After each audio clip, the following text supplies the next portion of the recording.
नमस्कार, आप देख रहे हैं केबीएस टीवी न्यूज। खबरें राज्य की हो या देश की, सभी खबरों से रूबरू कराना आपको हमारा मकसद है। चलिए इसके साथ आगे बढ़ते हैं और देखते हैं आज की इस बड़ी खबर में क्या कुछ है खास। अंजड़ नगर में सर्व सुविधा युक्त अंतिम विश्राम स्थल का नपाध्यक्ष व अतिथि गणों ने पौधारोपण कर किया लोकार्पण। बड़वानी अंजड़ में समर्पण सेवा संस्था के भामाशाहों के सहयोग से शवों के लिए एक सर्व सुविधा युक्त विश्राम स्थल बनाया है। इसका लोकार्पण 19 फरवरी को नगर परिषद अध्यक्ष मांगीलाल मुकाती और संस्था के सदस्यों ने किया। दोपहर 2 बजे प्राप्त जानकारी के मुताबिक विश्राम स्थल में शव को रखने के लिए चबूतरा सीमेंट, कंक्रीट और डामरीकरण, कुर्सियां, पानी की टंकी और पौधे लगाए गए हैं। संस्था ने एक पीड़ित मजदूर परिवार की भी मदद की है। संस्था के सतीश परिहार ने बताया कि यह विश्राम स्थल लगभग 3 महीने में बनकर तैयार हुआ है और आगे भी इसमें और सुविधाएं बढ़ाई जाएगी।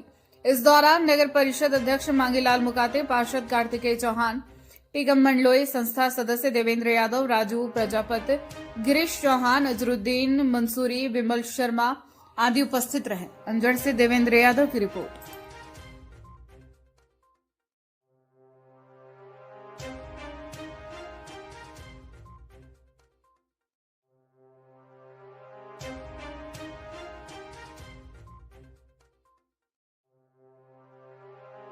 परिषद अंजड़ की ओर से जो संचालित मुक्तिधाम है, उसके रास्ते पर अंतिम विश्राम स्थल की काफ़ी लंबे समय से मांग थी और नगर की आबादी बढ़ने और आसपास के क्षेत्र से भी लोग जैसे यहाँ पहुँचते थे, तो पीएम हाउस के पास में एक बैठक की व्यवस्था, यहाँ पे पौधारोपण और पीने के पानी और अंतिम विश्राम स्थल स्टैंड की लंबे समय से मांग थी। तो उसको समर्पण सेवा संस्था ने, जो लोकल भामाशाह हैं, यहाँ के जो दानवीर हैं, उनके सहयोग से इसको प्लेटफार्म पूरा तैयार किया गया है और प्लेटफार्म के अलावा यहाँ पौधारोपण किया जा रहा है। सामने की बैरिकेड्स की जाली लगाने का काम हमारा प्रोसेस में है। लगभग कुल मिला के ये तैयार हो चुका है और उसी के निमित्त आज हमने यहाँ पे लोकार्पण के निमित्त पौधारोपण भी किया है। साथ में जो पीड़ित परिवार था, यहाँ पिछले वार्ड क्रमांक 12-13 में रहते हैं और उनका मकान आगजनी में पूरा चौपट हो गया था और घरेलू गृह बस्ती का सामान और खाने पीने और कपड़े का कुछ साधन नहीं था, तो संस्था के माध्यम से आज इन्हें सहायता भी उपलब्ध करवाई गई है। नगर क्षेत्र सहित अंजड़ थाना क्षेत्र में आसपास 20 से 25 गांव लगे हुए हैं और नर्मदा मैया में जैसा अज्ञात शव या अंजड़ थाना क्षेत्र में कहीं से अज्ञात शव बरामद होते हैं, तो पुलिस प्रशासन और नगर परिषद के माध्यम से हमारे द्वारा उनका विधिवत अंतिम संस्कार भी किया जाता है। सर, जिस प्रकार से अंतिम संस्कार किया जाता है, तो अभी तक कुल कितने अंतिम संस्कार आपकी संस्था कर चुकी है? संस्था के माध्यम से हमने अभी तक 33 अज्ञात शवों का अंतिम संस्कार किया है, जिसमें से 2 भ्रूण भी शामिल हैं जो अंजड़ थाना क्षेत्र में मिले थे। डेड बॉडी या लावारी साथी लोग उसको देखना भी नहीं चाहते और ऐसी स्थिति के अंदर आप उनका अंतिम संस्कार करते हैं, इसको लेकर के आप सामाजिक जो कुरीति है उसको लेकर क्या कहना चाहते हैं? ये कुल मिला के हम लोग मानव सेवा के दृष्टिगत ही पूरा करते हैं कि मानव सेवा ही सर्वोपरि है। समर्पण संस्था हमारे मेंबर तो कम है, लेकिन हम सब में जज्बा इतना है कि हम चाहते हैं कि अच्छे से अच्छा नगर और क्षेत्र के विकास में हमारा सहयोग करें। सर, शिक्षा को लेकर के आप आने वाले समय में क्या कदम उठाना चाहते हैं?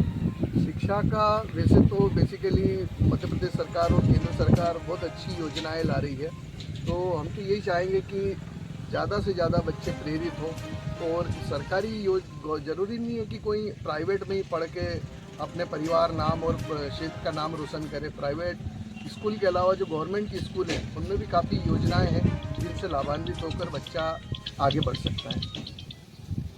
अध्यक्ष मांगीलाल मुकाती जी से, सर, आज आप ये जो नवीन जो विश्राम गृह बनाया गया है, इसके अंदर क्या कार्यक्रम हुआ है, बताएं आप। अंजड़ नगर में मुक्तिधाम के समीप एक बहुत समय से अंतिम विश्राम गृह की ज़रूरत थी।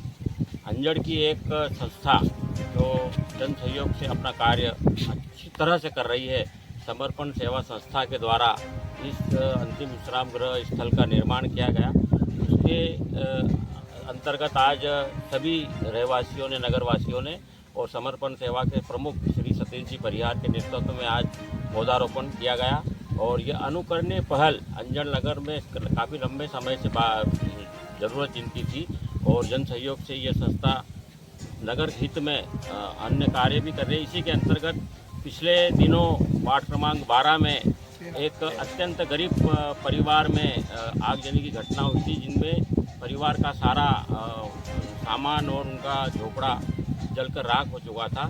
समर्पण सेवा संस्था ने आज जन सहयोग से